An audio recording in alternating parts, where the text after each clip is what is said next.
Hey guys, Serious Back for 1000 here. Super Mario Sunshine turns 20 today, so I thought I'd make a top 10-20 list on the greatest things about Super Mario Sunshine.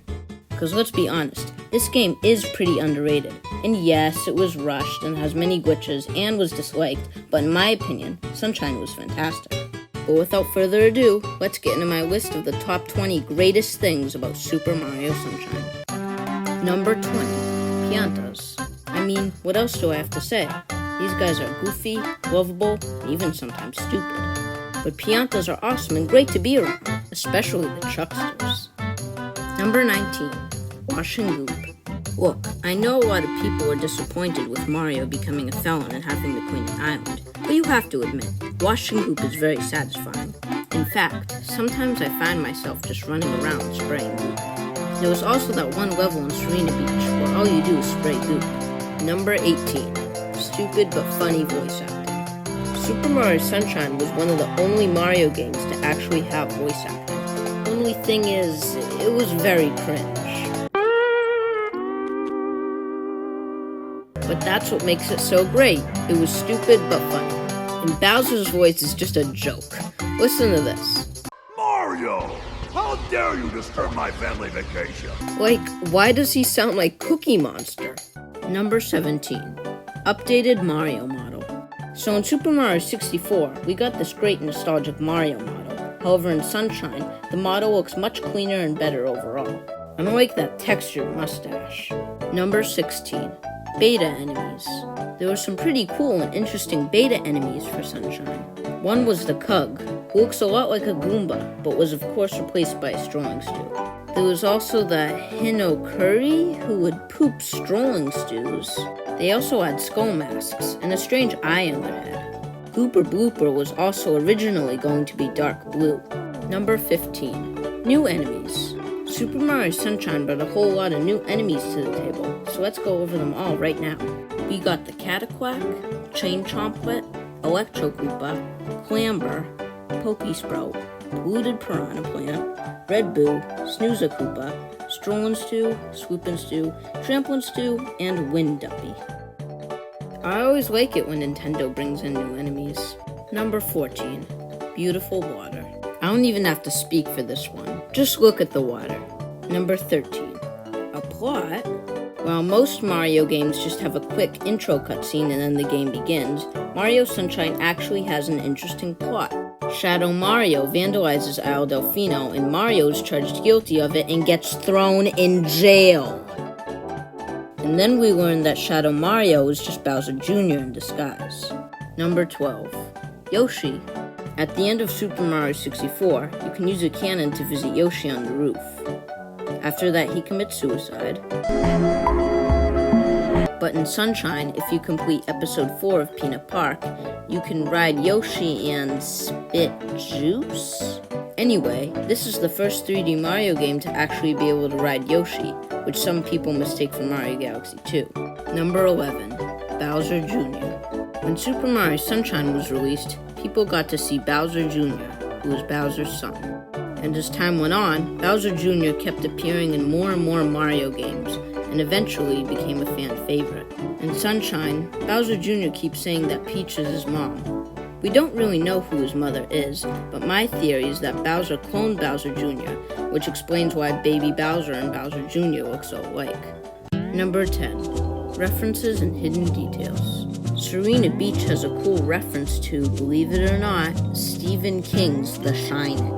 At the end of the book, there's some text that says, a ghostly manta shape floating away over the hotel. It was paper thin, like a shadow, and it broke into smaller forms before turning into smoke and drifting away.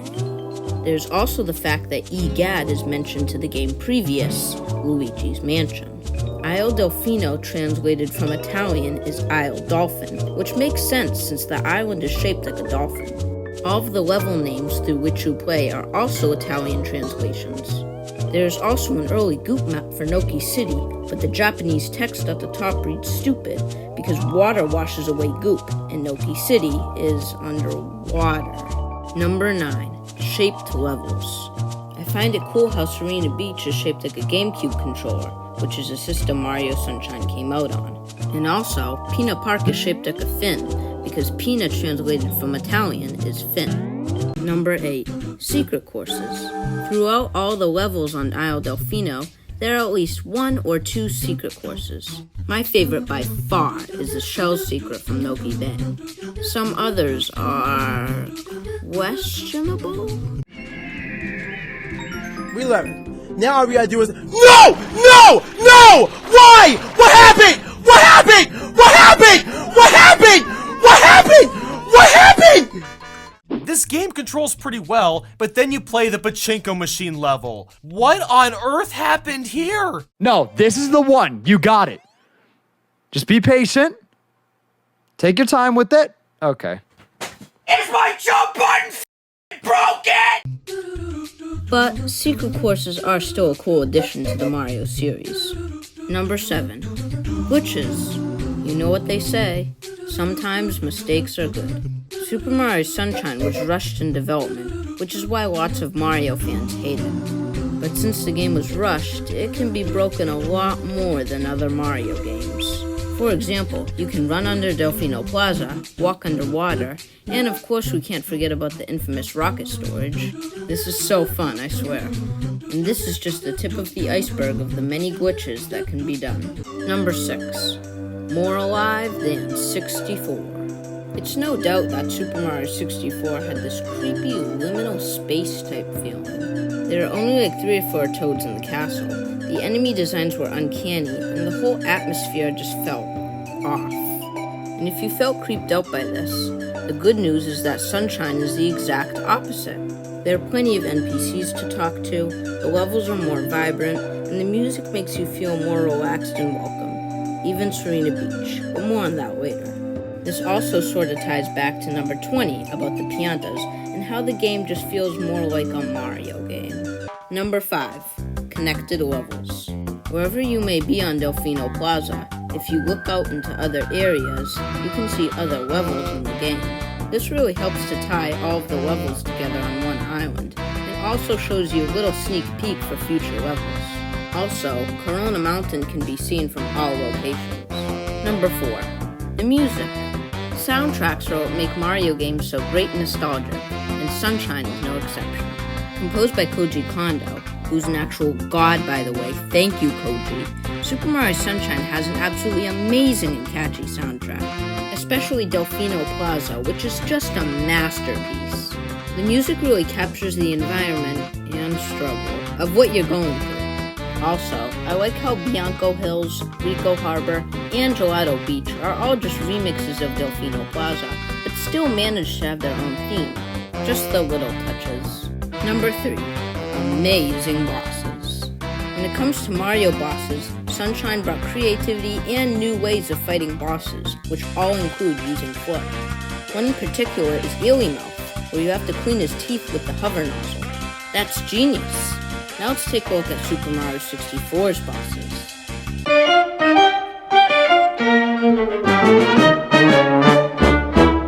Throw a bomb 3 times. Jump on a wiggler's head 3 times. Ground pound a womp 3 times. Like, come on guys, these can't actually be bosses. They're just tougher versions of enemies. Whereas with Sunshine, you spray a piranha plant, then ground pound its stomach, pull off a giant blooper's arms, and shoot rockets at a giant robot Bowser while also dodging fire and bullet bills.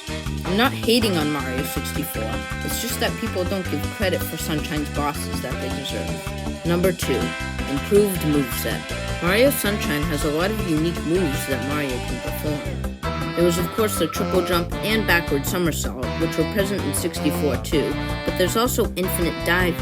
And if you spray water and then dive, you can perform a slip and slide, which allows Mario to slide. And then there's the spin jump, which the game doesn't tell you about unless you have the manual or use guides. I just love the moveset in Sunshine and how it stands out from other 3D Mario games. But even though I love Mario's moves, the game just isn't the same without number 1, the FLUDD Pack. The Flash Liquid Ultra Dowsing device. Basically the whole new gimmick of this game. Mario Sunshine just wouldn't be the same without our buddy FLUDD. So let's go over the many nozzles that can be used with Flood. There's of course the squirt nozzle, used for squirting and cleaning out goo. You can also stand still and aim the direction of the water, which is very helpful. Then we've got the wonderful and awesome hover nozzle, which lets you hover in the air for a short period of time, just in case you get stuck in those hard platforming areas. And then there's the rocket nozzle, which will let you rocket into the air, and the turbo nozzle, which allows Mario to run extremely fast, and you can run on water with this thing. Honestly, I could make a whole rant about why the Flood pack is amazing, but I don't have all the time in the world. Oh, and let's be honest, we all teared up at the ending scene where Flood frickin' dies. Luckily, the Toads were able to fix him. Well, that's my list of the top 20 greatest things about Super Mario Sunshine. I hope you enjoyed it. Also, I created my own version of Super Mario Sunshine 2 on Game Builder Garage. I recommend you try it out if you have the game. Link will be in the description. Anyway, don't forget to like if you enjoyed. And with that, have a sunshiny day.